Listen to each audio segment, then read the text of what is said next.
Sometimes it's difficult to tell when reality bends into fiction. I won't let you demons. I won't let you demons take my soul. You demons will take my soul away. However, there's no doubt about it when fiction becomes reality.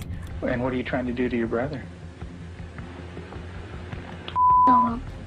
Get ready to have a spine-chilling encounter as we delve into the twisted mind of different evil kids from Beth Thomas to Cody Patton. Together, we would uncover the disturbing secrets and unsettling revelations from these interviews, names that have become synonymous with darkness and redemption.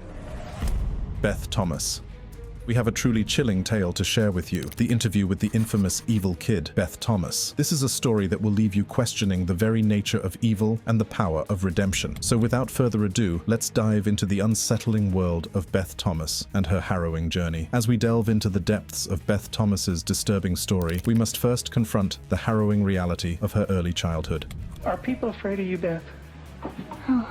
Born into a world of unimaginable cruelty, Beth's life was plagued by severe trauma and abuse. Neglect, physical violence, and even sexual abuse were the haunting hallmarks of her early years. The horrors she endured at the hands of her biological father left an indelible mark on her young psyche, shaping her into the troubled individual she would become. Where's your birth father? What's he doing?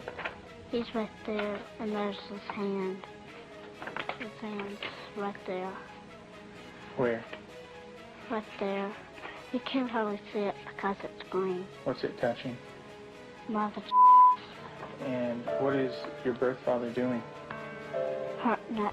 In a twist of fate, Beth's life took a dramatic turn when she was adopted at the tender age of 19 months. Tim and Julie, a couple unable to have children of their own, opened their hearts and home to Beth and her brother Jonathan. Little did they know the immense challenges that lay ahead. The children had endured a despicable environment of mistreatment and neglect before their adoption, leaving deep scars on their fragile souls. At the tender age of 6, Beth confessed something unimaginable to a clinical psychologist, leaving a chilling mark on the hearts of those who would hear her story. In the presence of Dr. Ken McGidd, the tapes capturing Beth's therapy sessions became the centerpiece of the 1990 HBO documentary Child of Rage. Here, the devastating effects of severe neglect and sexual abuse on a child were laid bare for the world to witness. Beth's adoptive parents, Tim and Julie Tennant, lived in constant fear of their own daughter. Her eerie lack of conscience and terrifying absence of empathy left them feeling helpless and desperate. To ensure the safety of her younger brother, as well as themselves, they made the difficult decision to confine Beth within the four walls of her room at night. The therapy tapes showed a side of Beth that was both deeply unsettling and profoundly disturbing. Asked how she would harm her adoptive parents, Beth's response lacked any hint of emotion as she coldly uttered, "Stab them." Her detachment was chilling as she elaborated that carrying out these acts under the shroud of darkness would prevent her parents from witnessing her actions, adding, "They can feel me do it." For viewers around the world, the documentary served as a shocking revelation, unmasking the horrifying depths of Beth's behavior and the profound impact of her tumultuous past. It was a stark reminder that beneath her innocent appearance, a darkness dwelled within. Would you, Beth? Mm-hmm. When would you do it? Nighttime. Okay. Why would you do nighttime? Because I don't like them seeing me do it. But they can feel me do it. Mm-hmm.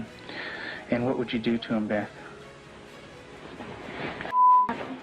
Overwhelmed and fearing for their lives, Tim and Julie Tennant took the courageous step of seeking professional help. Recognizing that they could not forever live in fear and isolation within their own home, they knew that external intervention was crucial for their family's well-being and, ultimately, Beth's redemption. The journey to help Beth would not be an easy one, but it was a testament to the resilience and strength of the human spirit. It was an earnest endeavor to unlock the shadows that clouded her young mind and offer her a chance for healing and transformation. While the early chapters of Beth's life were characterized by unimaginable darkness, it is through the unwavering love and dedication of those who sought to help her that a glimmer of hope emerged. Tim and Julie's love and determination to provide a nurturing environment were put to the ultimate test as they faced the wrath of Beth's aggressive and sexual behaviors. Beth's adoptive parents became the primary targets of her disturbing actions, with her confessions of wanting to kill Jonathan and her parents sending shockwaves through their lives. In their quest to help Beth overcome her psychopathic symptoms, Tim and Julie made the difficult decision to place her in a specialized specialized residence for children with attachment disorders. Here, Beth would receive the intensive therapy and care necessary to address her severe attachment issues. The therapy employed a unique approach, imposing extreme restrictions while simultaneously working to rebuild Beth's shattered self-esteem. The goal was to create a safe and structured environment where she could learn to trust and form healthy attachments. It was a painstaking process that required immense patience and dedication from both the therapists and Beth herself. Under the guidance of Dr. Ken McGidd and later Connell Watkins, Beth underwent intensive therapy sessions aimed at helping her develop a conscience and a sense of right and wrong. Through a combination of therapeutic techniques, including play therapy, cognitive behavioral therapy, and trauma-focused therapy, Beth slowly began to show signs of improvement.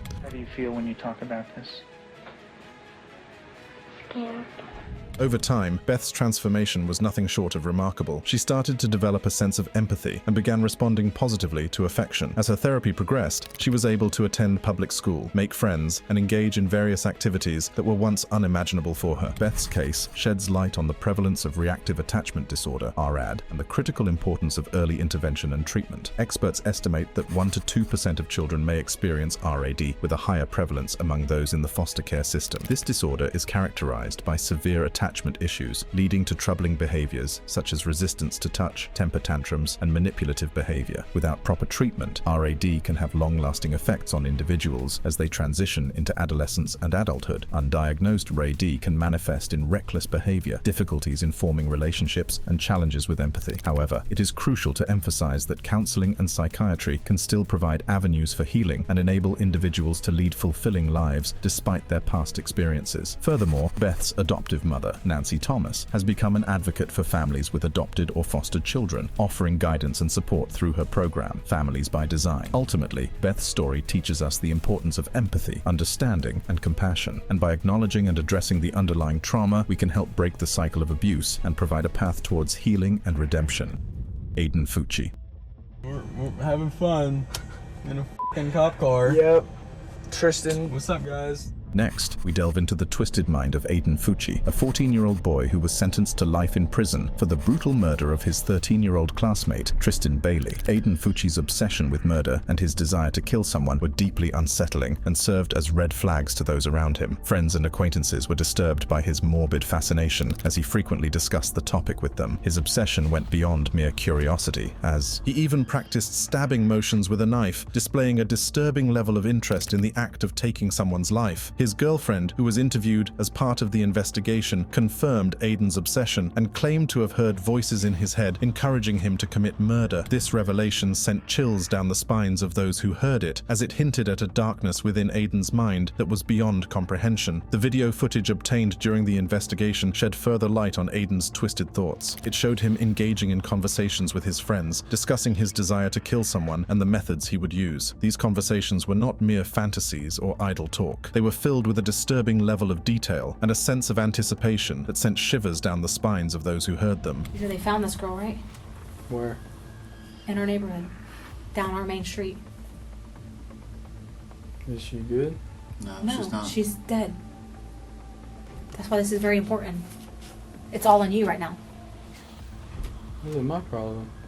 Aiden's fascination with murder seemed to consume him as he immersed himself in books, movies, and online content that revolved around the subject. He would spend hours researching notorious killers and their methods, absorbing every gruesome detail. This obsession became a dark cloud that hung over his interactions with others, making them uncomfortable and wary of his intentions. The chilling nature of Aiden's obsession became even more apparent on the day before Mother's Day, when he spent time with his girlfriend and their friend Trey. It was during this time that Aiden convinced Tristan Bailey, his 13-year-old classmate, to hang out at Trey's house. Little did Tristan know that she was walking into a trap set by a disturbed individual with a sinister agenda. Surveillance cameras captured Aiden and Tristan walking towards a wooded area, seemingly innocuous at first glance. However, the events that unfolded in those woods would forever scar the community. Aiden, driven by his dark desires, brutally stabbed Tristan 114 times, unleashing a level of violence that was beyond comprehension. The sheer number of stab wounds inflicted upon Tristan was a testament to the depths of Aiden's depravity. After committing committing the heinous act, Aiden callously returned home, hiding the evidence of his crime in his room. The cold and calculated manner in which he went about concealing his actions was a chilling reminder of the darkness that resided within him. Meanwhile, Tristan's family discovered she was missing, and Aiden quickly became the prime suspect in her disappearance. During the subsequent questioning by law enforcement, Aiden showed no remorse or concern for Tristan's death. His lack of empathy and emotional detachment sent shockwaves through the community and left investigators astounded. Even his parents, desperate for him to acknowledge the seriousness of the situation, were met with an unmoved and unfeeling response. As the investigation unfolded, Aiden's parents made a horrifying discovery in his room. An empty knife sheath, bloodied clothes, and a notebook filled with violent and satanic drawings were among the incriminating evidence found. These items painted a disturbing picture of Aiden's mindset and provided further insight into the depths of his twisted psyche. As investigators meticulously combed through the evidence, it became clear that Aiden had meticulously planned and executed the heinous crime. The empty knife sheath suggested that he had carefully selected a weapon for the act, while the bloodied clothes pointed to his direct involvement in the violent attack. The notebook, filled with disturbing drawings, further solidified the dark nature of his thoughts and desires. The weight of the evidence against Aiden was undeniable, leaving his parents in a state of shock and disbelief. They were faced with the harsh reality that their son, whom they had raised and loved, was capable of such unspeakable violence. The discovery of the incriminating evidence shattered any remaining hope they had of finding innocence in their child. However, the shocking revelations did not end there. Aiden's mother, Crystal Smith, was also arrested for tampering with evidence. Video footage captured her scrubbing Aiden's jeans, a clear attempt to remove any traces of blood or other incriminating substances. This act of tampering with evidence further implicated both Aiden and his mother in the crime, raising questions about their involvement and the extent of their knowledge. The arrest of Crystal Smith sent shockwaves through the community, as neighbors and acquaintances struggled to reconcile the image of a mother protecting her child with the horrifying reality of the crime. The arrest served as a stark reminder that justice would be pursued relentlessly, regardless of familial ties or personal connections. The involvement of Crystal Smith in tampering with evidence added another layer of complexity to the case. It raised questions about her knowledge of Aiden's actions and the extent to which she may have been complicit in the cover-up. The community grappled with the unsettling realization that a mother, who is typically seen as a protector, could be involved in such a heinous act. As the investigation continued, the community awaited answers and justice for Tristan Bailey. The discovery of the incriminating evidence and the subsequent arrest of Crystal Smith served as a turning point in the case, solidifying the belief that Aiden was responsible for the brutal murder. The weight of the evidence against him, combined with the involvement of his mother, further cemented the community's outrage and desire for justice. Aiden Fucci's behavior during his pre-trial hearing was nothing short of erratic and unsettling. As he stood before the court, the depths of his disturbed mind were on full display for all to witness. Aiden's claims of demonic possession and the judge's decision to not consider it during the trial added another layer of intrigue and shock to an already chilling case.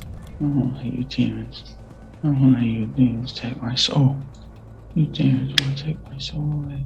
Throughout the pre-trial proceedings, Aiden's demeanor was marked by mumbling and incoherent ramblings about demons. He claimed that his soul had been stolen and that he was under the influence of dark forces beyond his control. These claims sent shivers down the spines of those present in the courtroom as they struggled to comprehend the true nature of Aiden's mental state. Despite Aiden's insistence on his alleged demonic possession, the judge made the decision to not consider it as a factor in the trial. This decision was met with mixed reactions from the community, with some arguing that it was a missed opportunity to explore the depths of Aiden's disturbed psyche, while others believed that it was a necessary step to ensure a fair and impartial trial. The judge's ruling not to consider Aiden's claims of demonic possession was based on the belief that it did not have a direct impact on his ability to understand the nature of his actions or to distinguish right from wrong. The court focused on the evidence at hand, which overwhelmingly pointed to Aiden's guilt in the brutal murder of Tristan Bailey. One brief moment of emotion did surface during the trial when Aiden's grandmother tearfully testified. For a fleeting moment, Aiden's stoic facade cracked, revealing a glimpse of the emotions that lay beneath the surface. However, this momentary display of emotion was quickly overshadowed by his overall lack of remorse and detachment from the consequences of his actions. In the end, the judge sentenced Aiden to life in prison for first-degree murder. The news of his sentence was met with little reaction from Aiden, further solidifying the belief that he lacked any genuine remorse for his heinous crime. Despite his public apologies, it became clear that Aiden's words held little weight, and his actions spoke volumes about the darkness that resided within him.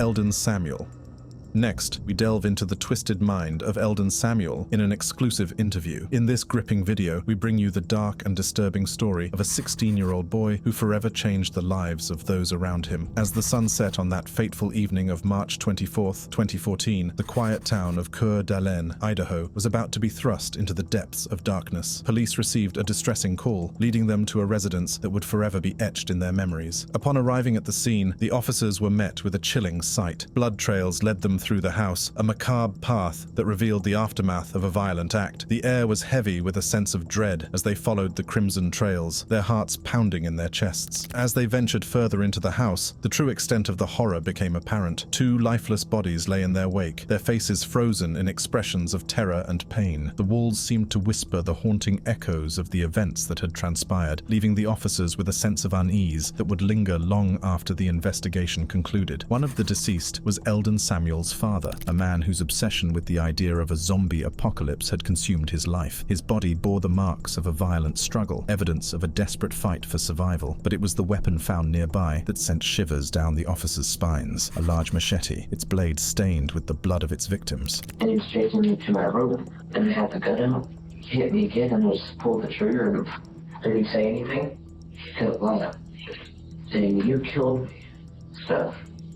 The second life extinguished that night was that of Eldon's younger brother, a severely autistic child whose innocence was tragically snuffed out. The officers couldn't help but wonder what horrors the young boy had witnessed in his final moments, trapped in a nightmare from which he could never escape. Outside the house, the 14-year-old Eldon stood, his face a mask of fear and uncertainty. It was he who had made the distressing 911 call, his voice trembling with a mixture of panic and confusion. The officers approached him cautiously, their minds racing with questions that demanded answers. Neighbors, who had long regarded the Samuel family as strange, reported hearing a gunshot earlier in the evening. The family's eccentric behavior had made them hesitant to intervene, but now they were left grappling with the guilt of their inaction. They described the family as reclusive, with frequent visits from the police and ambulance raising suspicions of a troubled household. As Eldon was taken into custody for questioning, his behavior during the interrogation revealed a troubled and tormented soul. Signs of anxiety and uncertainty were etched across his face, leaving the detectives with the daunting task of unraveling the truth behind the gruesome events that had unfolded. The investigation into this tragic incident was far from over. Detectives tirelessly pieced together the puzzle of Eldon's mind, seeking answers to the questions that haunted them. Was it a case of self-defense, as Eldon claimed, or was there something more sinister lurking beneath the surface? The motive behind the shootings remained unclear, and the detectives were determined to uncover the truth. During the interrogation, Eldon's demeanor revealed a troubled and conflicted soul. Signs of anxiety and uncertainty were etched across his face as he grappled with the weight of his actions.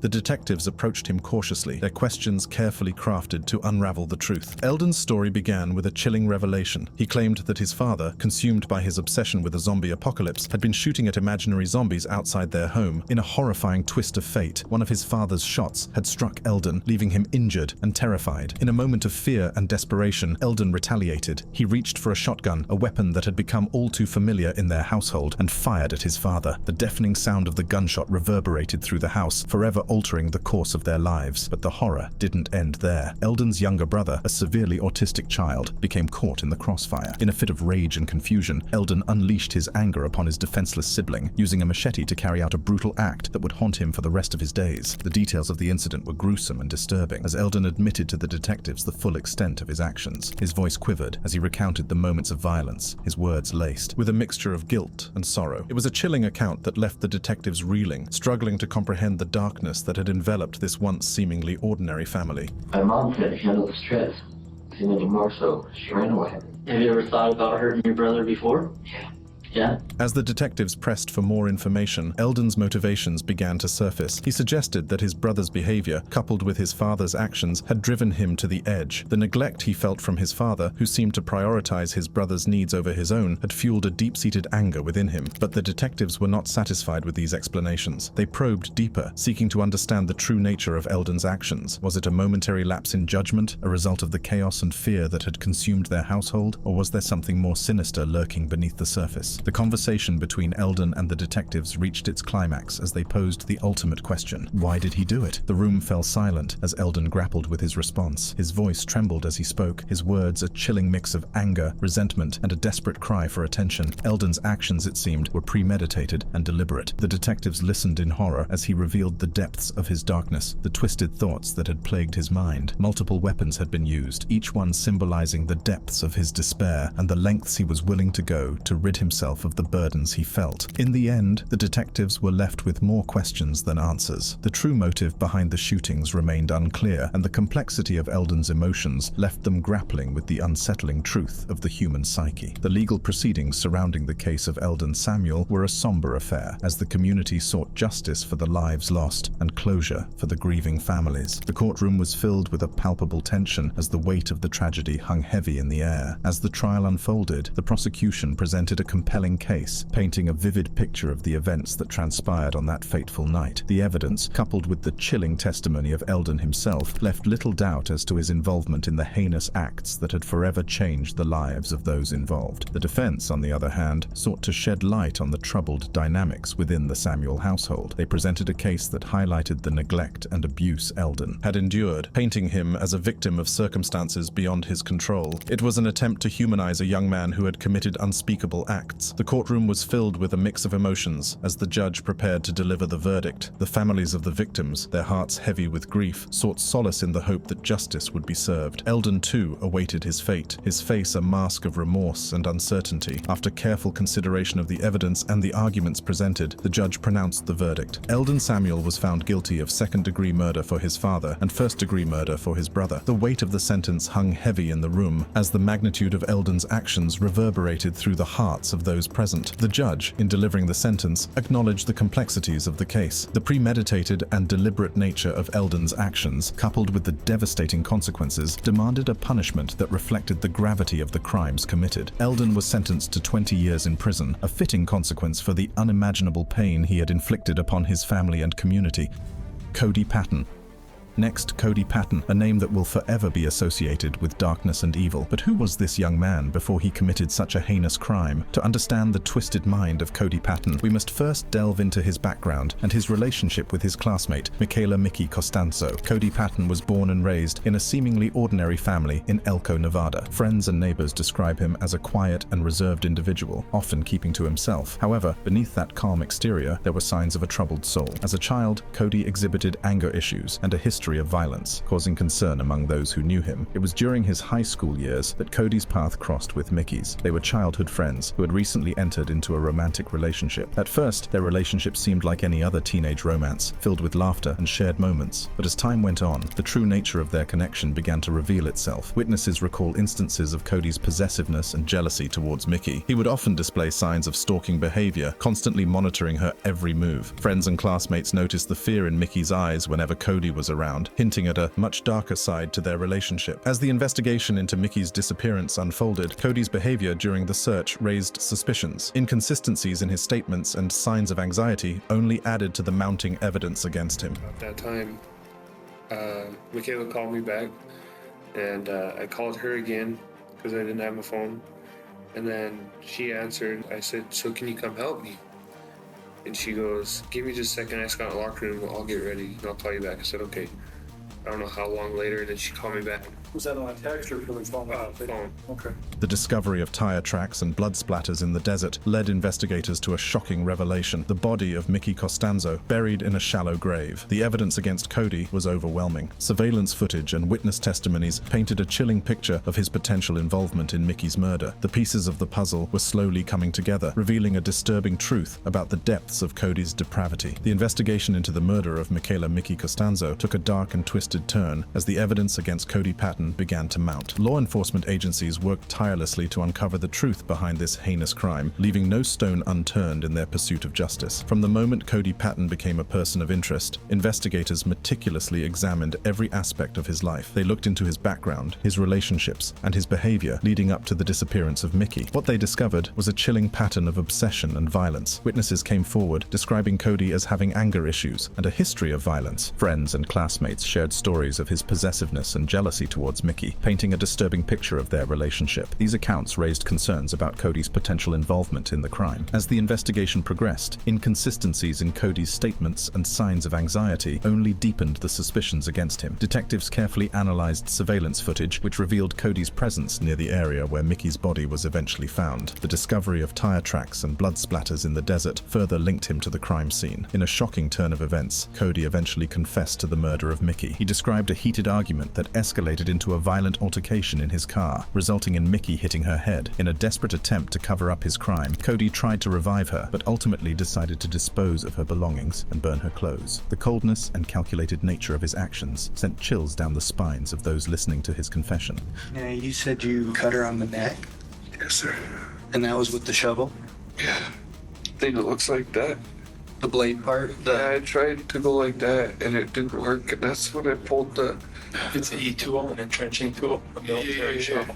And when you fold it in half, it's got like a pokey spike on the opposite end of the blade. But Cody was not the only one involved in this gruesome act. His then-girlfriend, Tony Fratto, also confessed to her role in the murder. She admitted to helping attack Mickey, further solidifying the twisted bond between the two. The investigators were left with a sense of unease, feeling that there may be more to the story than what had been revealed so far. Their suspicions would soon be confirmed when Cody turned on Tony, allowing his legal team to hire a private investigator. This private investigator uncovered a crucial piece of evidence in Tony's bedroom, a box containing diary entries that exposed her obsession with Mickey. The entries revealed Tony's deep-seated insecurities and extreme hatred towards Mickey, shedding light on the twisted dynamics of their relationship. Both Cody and Tony admitted to the murder, but they placed the blame on each other for using the knife on Mickey's throat. The trial of Cody Patton and Tony Fratto, the two individuals responsible for the brutal murder of Michaela Mickey Costanzo, was a harrowing and emotional affair. The courtroom was filled with tension as the details of the crime were laid bare for all to hear, leaving a lasting impact on everyone present. Cody Patton, the primary perpetrator of the murder, showed little emotion as he sat in the defendant's chair. He had accepted a plea deal earlier, pleading guilty to first-degree murder in exchange for avoiding the death penalty. Tony Fratto, his co-defendant, also pleaded guilty to a reduced charge of second-degree murder. The sentencing took place in an Elko courtroom, with the judge carefully considering the gravity of the crime and the impact it had on Mickey's family. Mickey's family expressed their grief and anger during the hearing, their pain palpable as they faced the individuals responsible for their beloved daughter's death. They made powerful victim impact statements, urging the judge to ensure that Cody would never be free again. Their words echoed through the courtroom, leaving a lasting impression on all those present. In contrast, Cody's family described him as a caring person, pleading with the judge to consider hope, redemption, and compassion in his sentencing. They spoke of a young man who had lost his way, hoping that he could find a path to redemption even in the face of such a heinous crime. The judge carefully weighed all the evidence and the impact statements before delivering the sentence. Cody Patton was sentenced to life in prison without the possibility of parole. The courtroom fell silent as the weight of the sentence sank in. Cody's fate was sealed, and he would spend the rest of his life behind bars, paying for the unimaginable pain he had caused. Tony Fratto, on the other hand, received a possibility of parole after 18 years. The judge acknowledged her lesser role in the crime, but made it clear that she was still accountable for her actions. The courtroom was filled with mixed emotions as the sentence was issued, leaving some questioning whether justice had truly been served. As of August 2018, Cody Patton is incarcerated in Ely State Prison in Nevada, where he will spend the remainder of his days. Tony Fratto, on the other hand, was denied parole a decade after the murder. The next parole hearing for Tony is scheduled for May 2024, leaving Mickey's family with the hope that justice will continue to be served. Thanks for watching. Click on the screen for similar content.